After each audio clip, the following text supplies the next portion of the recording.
What's going on, reefers? Blaine here, back in the farm again, as you can see. And today we're going to be talking about an overarching group of corals that I have loved ever since I joined the hobby, and I think don't get enough respect. Today we're going to be talking about soft corals. We're also going to be talking about some of the care requirements for soft corals, some of our favorites here at the Top Shelf Aquatics farm, and why I feel soft corals should be in any reef tank at home. Let's go ahead and get right into it, and let's check out softies.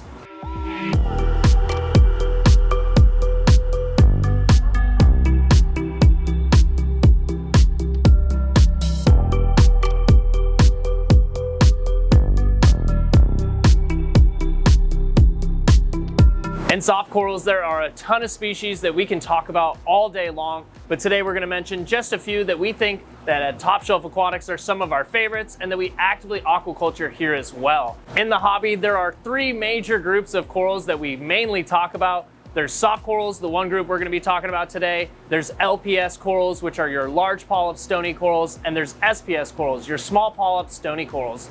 There's obviously some other groups like NPS corals, your non-photosynthetic corals, but we're going to focus on the big three: soft corals, LPS, and SPS. But today we're going to strictly focus on soft corals. Soft corals tend to be known as the beginner corals in our hobby. They can be easy to care for, but I will let you know there are some soft corals out in the market that can be really hard to keep. There's a ton of species out there that, yes, they may be soft corals, and a lot of people think soft corals are for beginners. There can be some others. Obviously today though, we are going to mention that soft corals overall are really great for beginners. And if you're starting a reef tank now and you're looking to add in some corals into your system, soft corals is a great place to start.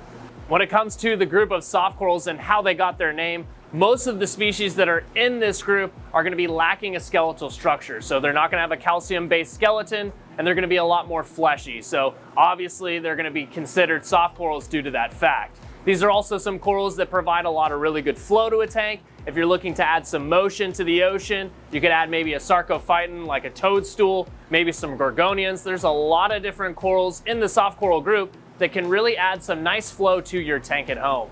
Soft corals come in a wide range of color, sizes, and forms. There's things from zoanthids, mushrooms, sinularias. There's all kinds of different styles of soft corals that you can enjoy in your tank at home. And like I mentioned before, these are some of the corals that can readily accept a wide range of parameters. So this is a reason why they're more so leaning towards the beginner side of the hobby, is due to the fact that if you have a lot of changes in your tank, if you're new to reefing and these things happen where mistakes can happen in reefing, these corals are going to be able to make the bounce back from any big parameter swings or changes like that. Whereas if you're looking at your SPS corals, your small polyp stony corals, those small changes can be the death of those corals and can be end of that system.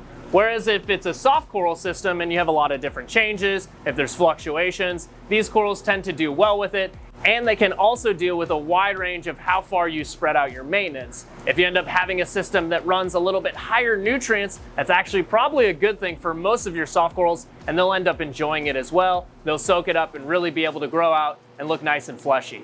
Once again, due to the lack of their skeletal structure, this will help make the maintenance and upkeep of these soft coral tanks just a little bit easier. Obviously, with your LPS corals and your SPS corals, you're going to be consuming a lot of calcium and carbonate that's going to be actively going on for these corals to grow and continue to expand. Whereas when we're talking about soft corals, you can probably spread out your maintenance, do maybe a 20% water change every couple of weeks or so, and just that amount of trace elements and the parameters that it's bringing back into the water will be more than enough for your soft coral system. This is another reason, once again, why we tend to recommend them for beginners, because if you're not doing your maintenance, if you're not on top of it every single week for LPS or SPS, things of that sort, soft corals can tend to really enjoy that kind of sway of parameters. They can definitely be hardy enough where they can maintain themselves during that period.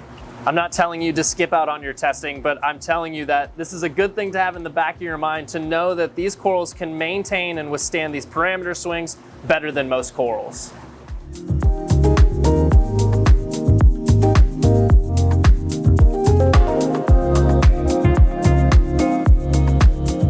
When we're talking about some of the care requirements for our soft corals, we're going to be talking about when it goes for our lighting, we're going to be looking at the lower end of the spectrum for our par when we're keeping our soft corals and maintaining, keeping them happy. When we talk about flow, we're going to be doing a lower amount of flow, but obviously we don't want to do too low of flow where we have a buildup of detritus and things like that on top of the soft corals. I will mention, just right here next to me, sarcophytans, toadstool corals. A lot of the leather corals in general will go through what looks like a shedding phase.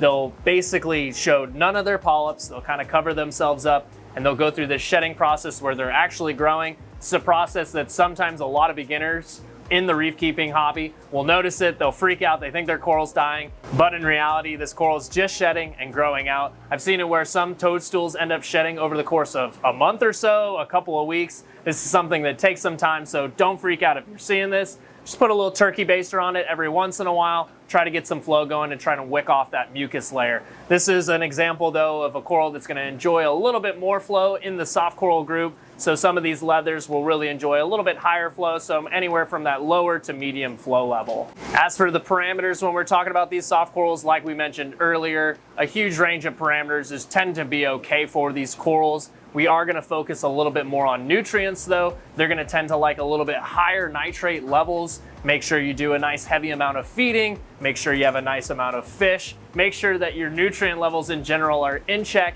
and you're not getting anywhere close to zero. These are a coral that are really going to enjoy the higher levels of nitrates. When we're talking about those nitrate levels and the numbers we're looking at anywhere from 10, 20, 30, and even beyond. These are corals that are really going to enjoy a nice high nutrient level system. I want to remind you once again, getting close to that zero number is going to be bad for many reasons, but especially for your soft corals.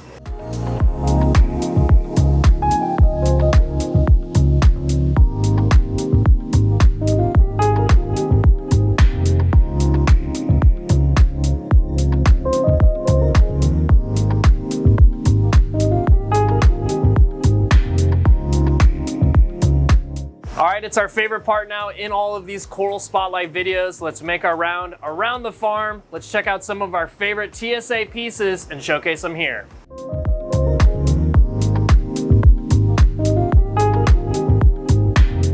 Pulsing Xenia is easily one of the most recognizable corals in our industry and also is one that easily draws the most amount of new reef keepers into the hobby.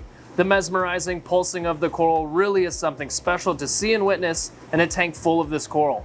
Of course, with fair warning, I'm going to let you know that this is a coral that can truly take off, and if it's not kept in check in your tank, it can really take over. I always recommend to people if they want to grow it out that they put it out onto an island away from their main rockscape to try and differentiate it from spreading around the system. Simple in color scheme, but the sheer movement from the pulsing has and will continue to make this one of the most recognizable soft corals in the hobby.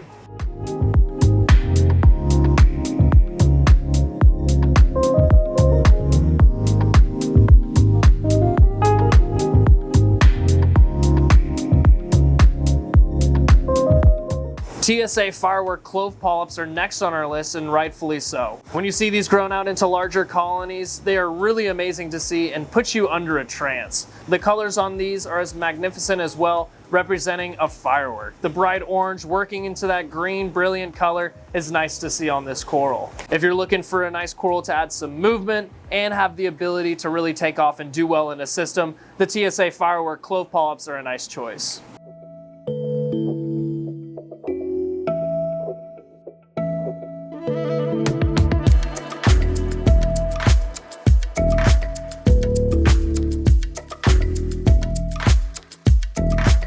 Another classic on our list, and in reality, I wanted to mention this one because it's another beginner-friendly coral we have on our soft coral list, is going to be our metallic green center star polyps. Surely most of you have seen this coral carpeting areas in a reef tank, either in person or online, and the idea of a patch waving like grass in the waves and flow is a really fun concept. There are a lot of people that will glue a frag to the back wall and allow it to cover it up and create a nice, interesting backdrop for their tank. Another coral known to be slightly invasive, so once again, getting it onto an island can be the best way to enjoy it, and being proactive in your reef tank to make sure it's not taking over and getting out of hand. Overall though, a really fun softie to add into a reef tank and use in many different ways.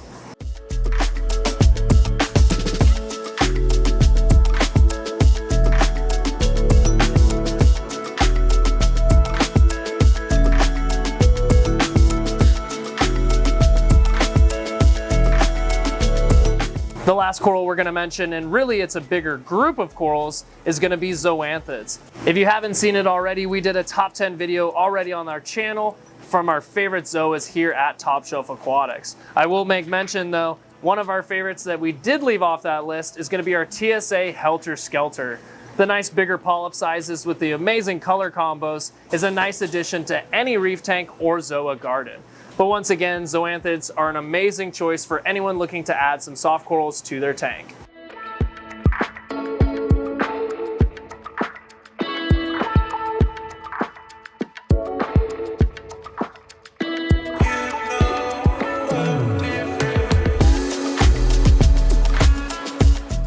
Soft corals are labeled beginner corals of our hobby, but something about a fully grown in soft coral tank truly captivates me. I want to hear down in the comments below some of your guys' favorite soft corals in our hobby. And I also want to leave you guys with a question. Would you all want to see continued videos here on the channel talking more about the overarching groups in soft corals? Obviously, we talked about our top 10 zoanthids, but maybe we can get into mushrooms, toadstools, things like that. Be sure to let me know. And be sure to head over to our website now and grab up any needs you have for soft corals in your tank. If you guys have hung out all the way till the end, I want to say thank you so much. Be sure to like, subscribe, and hit the bell notification so you don't miss out on any future uploads.